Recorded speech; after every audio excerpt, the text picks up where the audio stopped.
Hey everybody, it's Mike Johnson back again in the audio section of PWInsiderElite.com.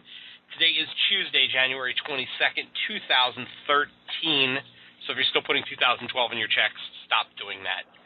We are on the line with Steve O'Neill, who, you know, in the world of a DIY culture, a do-it-yourself culture, he's kind of the epitome of a do-it-yourself sort of guy in the world of professional wrestling. He broke in the business working on women's extreme wrestling and ran the Dangerous Women of Wrestling promotions in the Philadelphia area, which appeared on TV in the Philadelphia market, and also WEW was on pay-per-view and DVD. And, of course, in the last couple of years, he's been one of the lead people involved in the Urban Wrestling Federation, run by Steve Carroll, and pretty much runs the day-to-day operations of Extreme Reunion, now known as Extreme Rising. And last week they launched an Indiegogo fundraising attempt to raise $16,000 to create a 13-week Extreme Rising TV series that would appear online as well as broadcast in the Philadelphia, New Jersey, Delaware market. So I thought it'd be interesting to bring them on, talk a little bit about the project, where it stands, and why reach out and try and do this. So, Steve, how are you, sir? And thank you for joining us. I'm doing great, Mike. Thanks for having me and allowing me the opportunity to talk, finally. All right. So I guess our first line item, why, I don't know what's funny about that. You said line item, man. That's an inside joke. Oh, I did not. That is kind of funny. In the world of the online wrestling fans are never going to be happy. There's always a very cynical audience. But there, in today's day and age, there's also room for niche product where someone wants a product, they're willing to be part of a crowdfunding sort of moment and put money behind it, kind of like they did with the Dynamite Kid documentary and the ECW documentary that's coming out and things like that. But with wrestling television, it's kind of a different animal than a film. So why reach out and try and get the audience to fund this project as opposed to just trying to raise the funds off of the live gates, merchandise, DVDs, etc., and doing it the old school way? Explain, the mindset here and why the audience being involved is so important compared to the days of yore, where if you were going to have Dangerous Women of Wrestling on TV, you'd go out and just buy the time slot and put it out there and hope to make a return on the investment. Fans are cynical, right? A little bit. A little bit, yes. As far as why we're doing it the way we're doing it, compared to we'll call it the old days, as far as how we did Dangerous Women of Wrestling, or how ECW even did WGTW back in the day, is right. Times have changed. Technology's changed. Different opportunities are available to us today compared to back then. And back then, talking only 10 years ago at that. Live gates. Things aren't always what they seem. Looking at the project from the outside, looking in. People can go and look at a show and be like, "Oh wow!" Like for example, a December show in Philly, Extreme Rising. Great house, great crowd on hand, great show, long show, but great show nonetheless.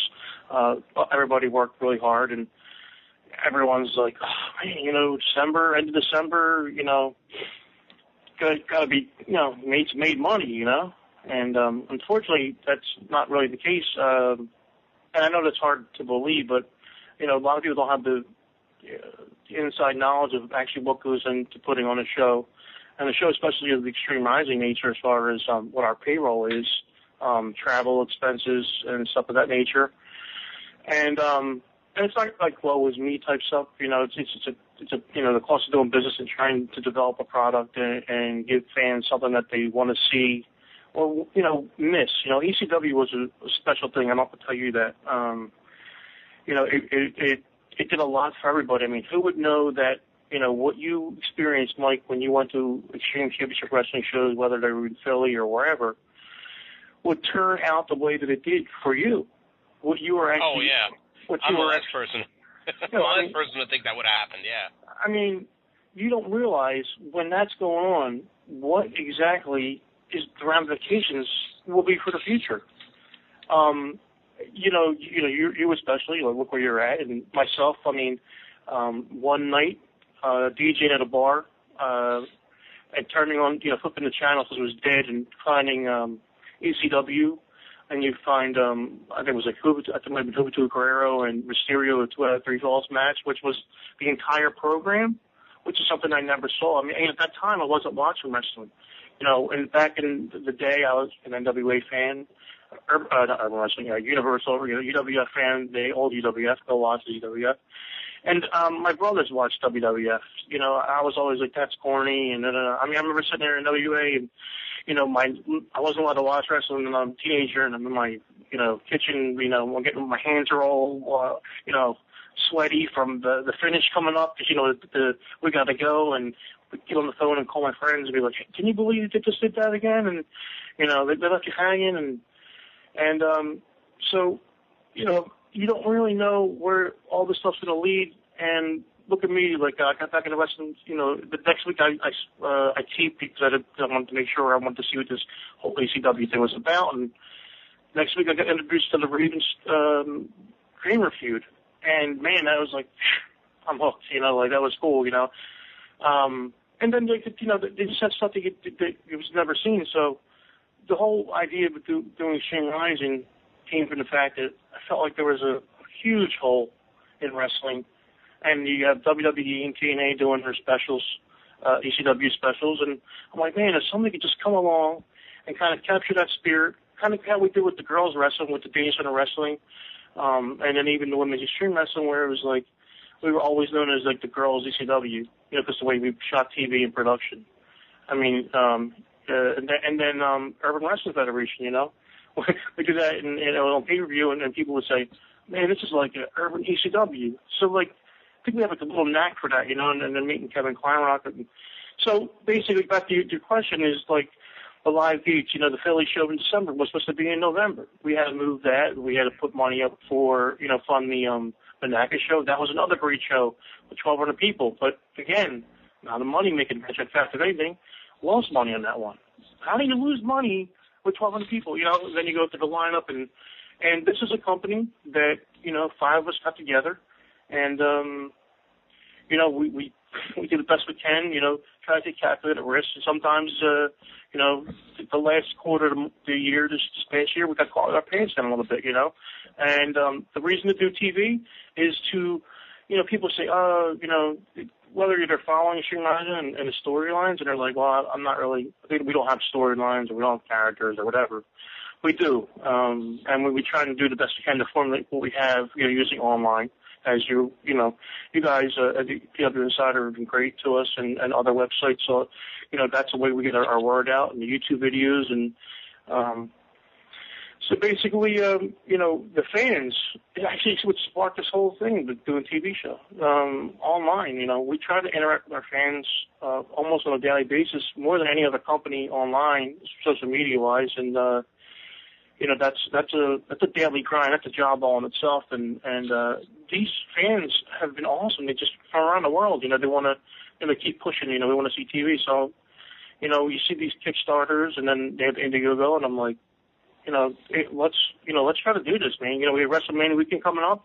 It'd be awesome to have a 13-week episodic show going into WrestleMania weekend to kind of push and drive that and give the fans what they want on top of that. Plus, we'd be able to, introduce these new characters and tell these storylines, and people would finally be like, oh, wow, the April show back in, the first Extreme Reunion show actually makes sense now why they did certain things the way they did, because, you didn't see the promos from the gangsters backstage. You didn't see the promos of Stevie Richards backstage, and, we didn't show that stuff on purpose. So we didn't know if we were going to do TV, if we know we were going to go the real pay-per-view route. So that's kind of where we're at. Sorry for the long answer there, but kind of covered a few different things as far as what, how we got to where we're at right now. Right. With the audience being at least parts of it pushing for TV, and people kind of looking at the crowds and assuming that the company has to be making money because of the size of the crowd. You know, it almost, you know, and not to be silly, but it almost sounds like the end of ECW, where they were doing big crowds, but the finances were dragging them under, and they couldn't keep up. You know, explain to fans why, you know, when it looks like there's a show on the surface that is doing great, sometimes it's really not. You know, explain what some of these hidden costs are, so fans understand that, you know, each dollar that goes into the Kickstarter, or I'm sorry, the Indiegogo account, you know, is really kind of funding the health of the company, because as much as you live and die by the DVD sales and the ticket sales, there's so much working against you guys when there's no corporate backing and there's no infrastructure beyond those of you who are running the company day to day, which honestly is you. It's you, yes. And then there's the others, but you're kind of in the trenches and the others are in and out. I'm in the daily war trenches, you know, constantly. I eat, sleep, drink, and craft this company. You know, the myth of DVD sales, as far as you know, what say maybe the heyday of wrestling before maybe the internet so much, and you know, now with the advent of iPay-per-view and video on demand and stuff like that. I mean, it all kinds of adds up, but DVD sales in general, I mean, we'd all like to be doing a lot better. As far as like the cost of stuff, I mean, you know, when Extreme Reunion started, my role was kind of like to keep the operation together, market and promote it, and you know, get people talking about it, and go from there. Every partner had a duty. You know, Shane Douglas and Cody Michaels, you know, knew the ECW guys. Kevin Kleinrock knew them. Knew those a bunch of the older guys. So Kevin and Shane and Cody were going to handle a lot of the booking. You know, I didn't get into this to do business stuff. I like to be creative too, you know, and I feel like I have something to offer. But you know what I mean? I'm going to harness this beast, because if I don't, no one else is going to do it. And my brother is the street guy who does like marketing and stuff in the streets. Who's just awesome, man. But you know, when the first show happened, you know, we did great, man. We actually, you know, it was the first wrestling show that we walked home. I went in knowing we made money. We already made money going into the show. So Cody and Shane, you know, being wrestlers, really took care of their guys. Maybe too much, to be honest with you. I mean, I know that's, you know, I don't want to sound mean or anything like that, but I don't think we forecasted where we were going next and what came next, as far as after that show, we got hit with not so positive reviews on you know, what people expected from the show itself. You know, Extreme Reunion was, when we promoting it, the whole time people were saying, well, you know, if you're going to do this show and you're going to keep running, you're going to need to use new talent, which we did from the beginning. Maybe people didn't like the way they were used, but we did start to introduce some characters as far as the Blackout and Dramaticos and Luke Hawx, and to start to, you know, lay some foundation. You know, here we are, you know, 5 shows in, and those 3 acts are still together with our company and going strong. So, you know, then comes the aftermath of Extreme Reunion going into June into Corona in New York, and man, we took a bath. I mean, you know, the crowd in Corona was awesome. I mean, it was like 250, 300 people, but they were vocal, and it was hot. I mean, it was literally hot. You know, the building was 150 degrees at night. And we go back into Philly, and we draw, you know, half of what we drew the first time, which I was happy with. You know, I mean, me being from Northeast Philly, my hometown, I was hoping to do more. You know, me and my brother were kind of under maybe a delusion that we would do better, but I mean, we worked our tails off to get to where we were. But the bite of the first show, and then maybe going into summer, a week before the July might hurt us, and then we had to come out of that weekend already, you know, trying to make up what we lost. So right out of the box, we're now trying to, you know, any money that was coming in, it was paying off.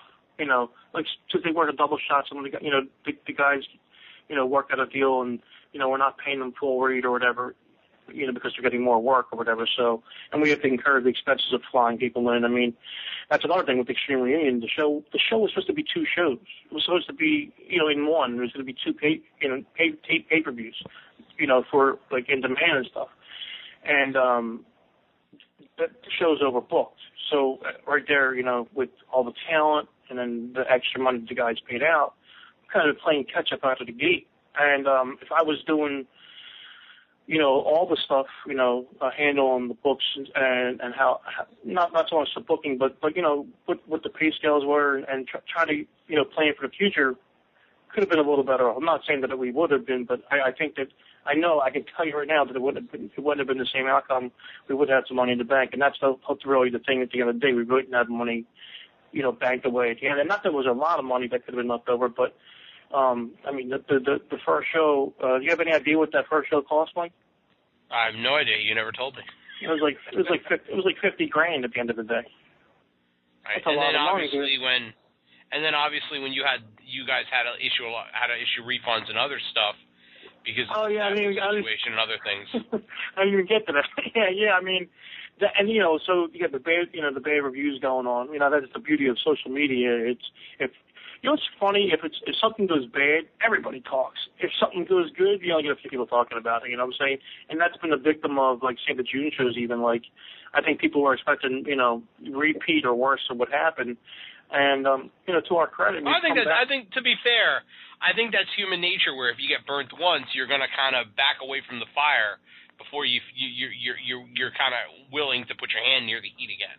So I think that's human nature. I agree. Listen, I agree, and I mean, I agree, but I don't agree. I mean, I agree, but I wish that wasn't the case. I should say, because, I think, you've been there firsthand. You've been, 4 to 5 of the shows, and you've seen what we've done. As far as the in-ring product has gotten, every show has gotten better and better.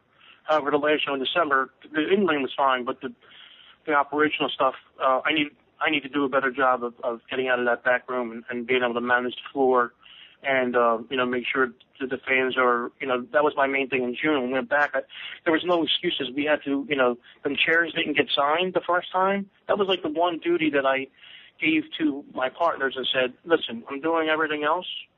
I don't know these guys. I don't know how this actually runs. So, and the boss man, that everyone, that who's the guy out there talking about the company, that was his duty, and there's an excuse, and and I kept saying to him, it was like, man, all through the show, I kept telling them guys, yo, man, these chairs gotta get signed, even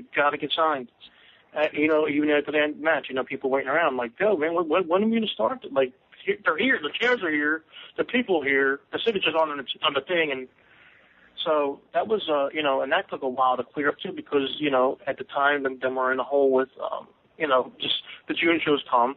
There's no money.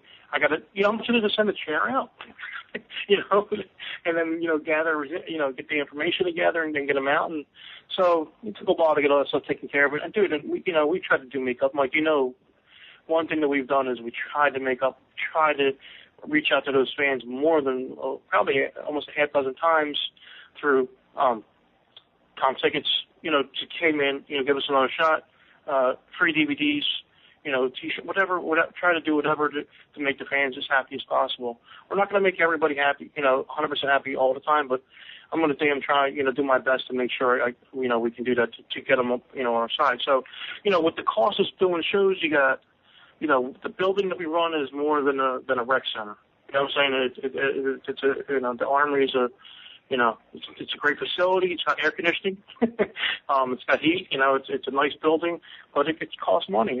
Advertising costs money. Talent costs money. It seems that man, I mean, look at the last show. We ran into, all this talent on the show, and how does it get, talk to the guys, my partners, and be like, the booking is out of control. I know we need to bring in some new guys. I know we need to bring in, the ECW legends and we got to find a mix, and I think coming up on April, I think the mix is, you can see where the company is really kind of going and molding to, and so you have flights, and then playing catch up all the time. You're buying flights, not as early as you could be buying them. So then then that's a cost, and then then being in the holiday season, you have Thanksgiving and Christmas, Christmas, New Year's. They're not the best times to be buying tickets, to cheap buys to be getting people in. And then, people coming from like odd areas, so their tickets are even higher. Like even the flying to Pittsburgh, the Monaco show. The flights for Monaco was ridiculous. I think it was like almost $7,000 in flights. That's crazy. That's crazy, wow. dude. That's like, an indie show.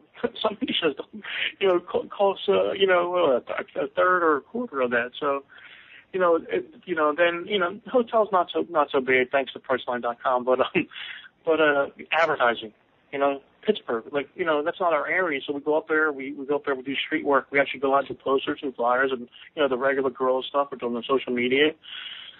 Then we got to advertise. Because in Pittsburgh, it's not like Philly, where or New York. Philly, we can kind of go anywhere, and there's people, places, businesses to go. In Pittsburgh, it's spread out all over the place, to the mountains, and we don't know the area, and we're doing the best we can. So, we buy advertising. I bought radio, which I'm not really a huge radio supporter for pro wrestling. I'd rather buy TV ads because, let's be honest, to see our product and hear it on a TV screen, even if it's for 30 seconds.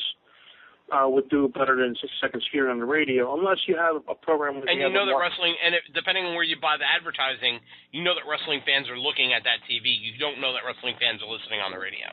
Yes.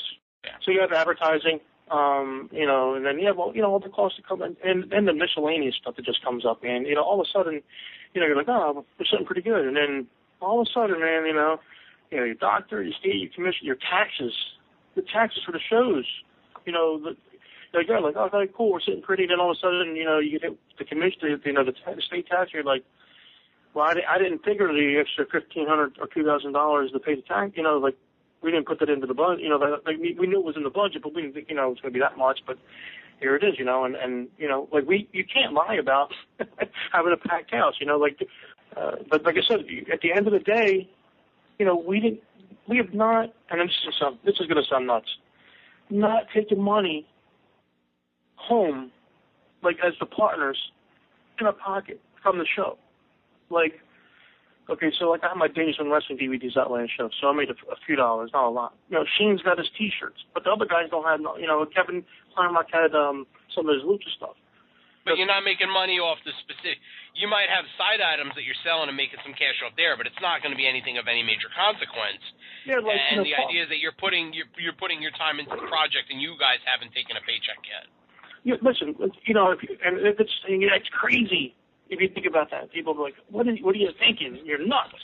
That was going to be my next follow-up. But what do you say to people who say, why are you wasting 6 months, 8 months of your life on this when you haven't seen any money from it? First of all, I try not to even think about or listen to those people. Because if I listened to those people, I would have never even started this project or any of my other projects. If you want to do something, you got to just go do it. Listen, we charge for parking. I know that's crazy. Indie shows don't charge for parking. We're not your typical indie show, number one, and we have a lot of expenses. And all the money that we make goes back into our show. The food, the food situation. We buy what we have to buy or can buy, and then we have to run out and go buy more stuff. Thank God for family to go out and make the runs for you during the show. But all that money goes back into the pool. And we're putting all this, I'm putting all this sweat equity into this, do the editing, do the social media, do the daily running, do the mailing of DVDs, and the duplication of DVDs. And this is my investment into this. There's a bigger play for Extreme Rising, and it has to be developed on the ground first.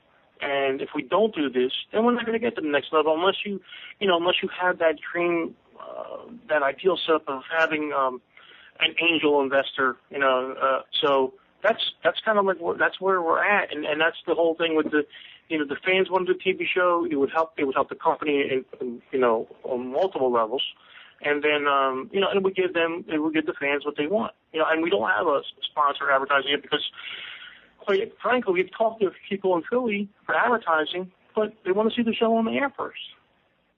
We can show them. You're in your damned if you do, damned if you don't situation, because it's like the old quandary.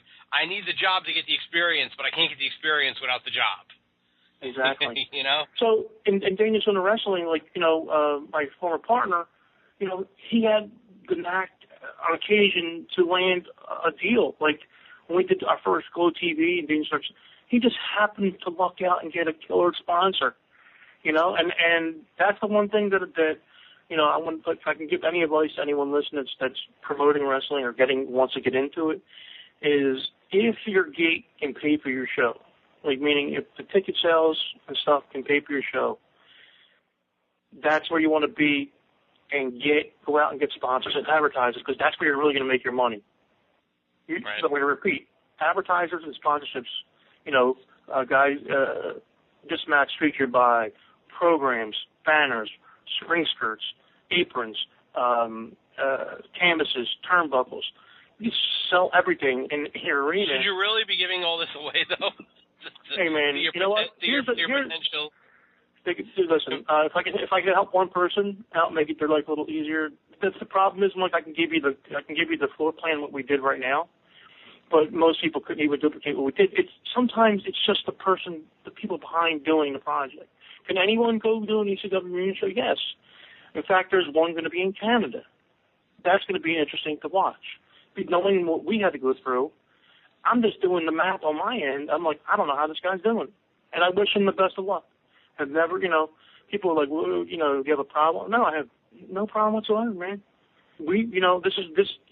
Wrestling is a weird game because, people have contracts, and sometimes to me it's like a little weird, like, oh, this person worked for that person, or, like a bigger company is like, but, like, I understand what the wrestlers go through as far as that goes. And doing this Extreme Rising project, I look at the guys a lot, differently as far as, okay, because the girls project is much different than the guys product. And I definitely give the guys a lot of respect as far as what they do, and I'm glad I didn't get into doing guy wrestling, as far as getting in the ring and doing that stuff. Them guys, they're special. They really have a special talent to do what they're doing. Let's talk about the fundraising campaign. Obviously, you guys have about, I think, 17 or 18 days left as we record this. You haven't even hit 10% yet. So, thanks, Mike. Explain. Let's call a spade a spade. We haven't. You haven't. Yes, I have. You got it. Let's talk about let's talk about the extras that fans get if they do invest and help crowdfund the project, and also explain how if someone's in Kentucky, why they should want to invest for a TV show that's going to air in the Philadelphia market. All right, so first it's Indiegogo, INDIEGOGO.com. You can just type in ECW or Extreme Rising in the search box, and the project will come up.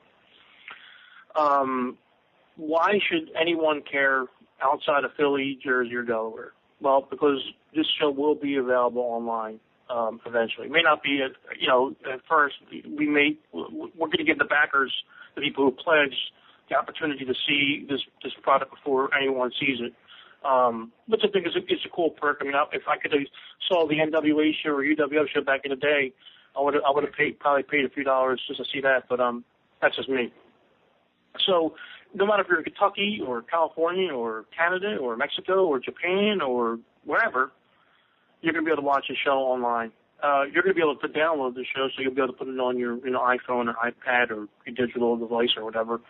So, you'll also be able to, get that. They're part of the quote-unquote perks as far as, All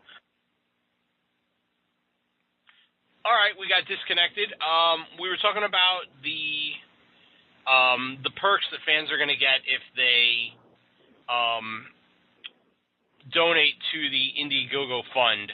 So we were talking about that, and you were talking about, if the fans are out of town, they'll be able to stream the shows and download the shows based on their level of donations. How hard was it to trying to come up with different ideas to give back to fans in order to hopefully bait their attention and make them want to support the project? It's kind of like one of the fun aspects of doing the fundraiser campaigns, I think. But it's also difficult because you're trying to put a price on it, and if you remember like PBS, fundraisers, it's like you buy you pledge this much and you're gonna get this DVD and it's only $400, and you're like, that doesn't cost $400. So it's a tote bag for $100. Yeah, so it's not like that, so to speak, because it's kind of like almost like a pre-order system more or less. So. Try to kind of keep it in range of where to pre-order, and then kind of keep in mind about shipping and stuff like that. So, I mean, that's where that came from. You mentioned, there's 5 guys, there's not one guy. I've reported here on the site, and I've heard this, that, there's always kind of a tension there between the side that's you and Kevin Kleinrock versus the side that's Shane Douglas and Cody Michaels, both in how the company is handled and the direction you want to go in. What I've heard is Shane and Cody kind of see it more as an ongoing nostalgia show, and you guys see it as using the ECW background as a springboard to do something going forward with the younger names. Do you care to comment on that at all, and what the relationship with Douglas is like? I don't know where you heard that. Where'd you hear that?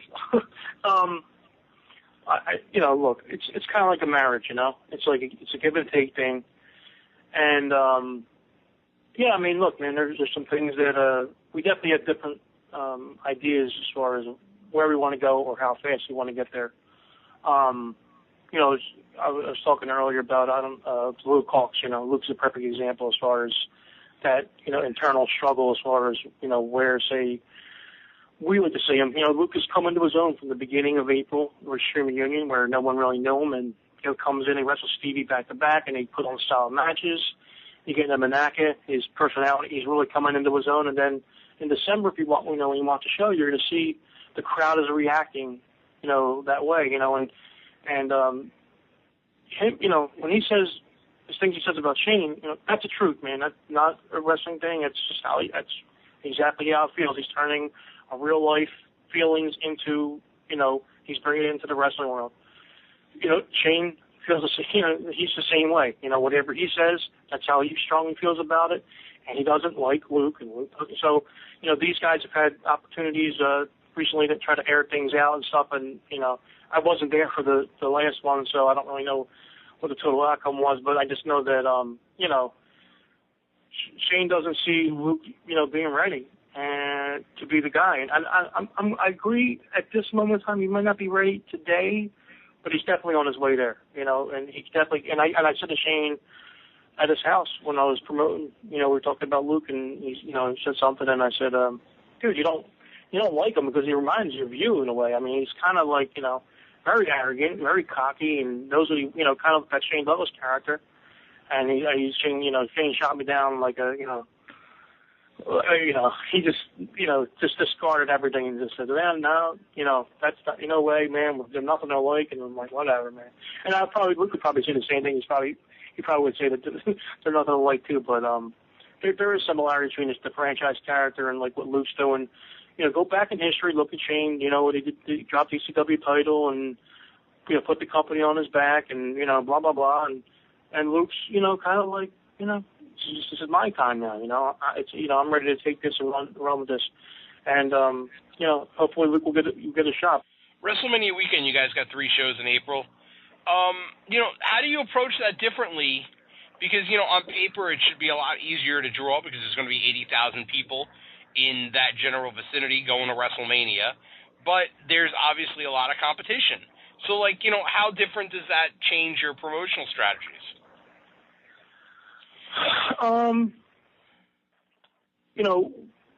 The idea behind the Thursday show in Philly, instead of say a Friday or Saturday, because there's so much going on up in WrestleCon area, we would like to be able to attract a few people that are coming into town or out of the area to come to our show on Thursday in Philly. And like I said, with the card that we're putting together, there's some things that are going on behind the scene and have been going on for probably like 2-3 months now, planning into WrestleMania weekend, with some surprises. And then there's one piece that hopefully we'll be able to announce sooner than later, that when we announce it, we should pretty much sell the building out, very quickly once that's announced. And as long as everything falls into place, and just like you said, there's a few variables as far as Philly goes, but then like with Staten Island, we decided to do something different. It happened to be at the Warrior Wrestling School show one day, and I talked to Joe Bellini. I started having an idea. I was really feeling the warehouse, and I'm like, let's do something different. I pitched it to Kevin, Klein Rock, and my brother, and they were like, yeah, let's do that. And talked to Cody and Shane, and they were like, yeah, that sounds cool. And so like Staten Island shows, even though it's, these shows are all away from where WrestleCon's at. The Extreme Rising, we do have our own following, and then there's a lot of competition that weekend. But the Staten Island shows are very small and intimate shows. 250 tickets sold, that's it. So let's do something different. Fans pick the wrestlers. Fans pick the matches. Let's do a free fan fest where people come in and get an autograph and pictures with the guys and blah, blah, blah. And we even had a free beer, for the one night. for like a 2-hour Yeah, there period. were some upset Philly fans about that. What's that? There were some upset Philly fans that New York was getting free beer. Listen, they don't. Well, the thing is, they don't know we're playing in Philly. We're not doing free beer in Philly, but they're going to get something. They're going to get something different. And everybody, every show is different, man. We're trying to do gimmicks and be different than everyone else. Like so, when they come to the shows in Staten Island, you got to get a piece of paper. They fill it out. We pick 3 guys, put them in the ring with a table. You have the Extreme Rising official there, so people can see, the tally sheet. Boom, this is really going to happen. Boom, these are the guys that are going to wrestle. These are the stipulations, and I think it's going to add to the excitement of a card. You don't know what you're going to see. Maybe you see a match that you would never think you're going to see. Maybe you see Shane Douglas and Luke Hawx. Why they should support Extreme Rising's Indiegogo campaign? Be a part of history, possibly. If you're looking for a true alternative to what's currently being offered by the other companies, with a little ECW flair, give Extreme Rising a shot. If you came to the April show, the Extreme Reunion show, and that didn't live up to your expectations, take a few minutes out, watch some more stuff on YouTube. Go to the Indiegogo page. It's INDIEGO.com, and just type in ECW or Extreme Rising, and you'll go up to the pitch page. There's a video on there, and then all the information is on the page. If you have any questions, you can actually email us through that page. We'll answer any questions that pertain to the the raising of the funds, or questions about the perks, or anything of that nature. So we're against the clock. And we'll do the best we can what we got. If this thing gets funded, we'll go into immediate production. If it gets funded, even if it gets funded today, miraculously, we don't get the money today. It still has to run the 16 days. But at that point, we know that we had the financing there, so we can actually go and start to book the talent and whatever we need to do, and then book the TV time, knowing that we're going to have that money, at the end of the campaign. That's how we can say we can go into immediate production. If we don't reach the funds, then no one's charged anything. And if you're, wherever you're at in the United States or North America or South America or in Europe, Antarctica, you'll be able to watch the show too. We have fans from the United Kingdom, Spain, Japan, Germany, that have already pledged. Austria. Don't want to forget New Zealand. I can't forget New Zealand people that have already pledged to back the show, which is great. And a lot of people on our Facebook page saying they're going to be put a pledge in. So everything helps. And if you can't pledge anything, that's okay. If you want to get involved and share the page or tell people about it, that's we'll take whatever help you can give us. And we appreciate that. And this saying gets said a lot, and if it wasn't for the fans, we would not be able to do the things that we've done from day one. So all the partners we appreciate, and we're very grateful for any and all support given to the company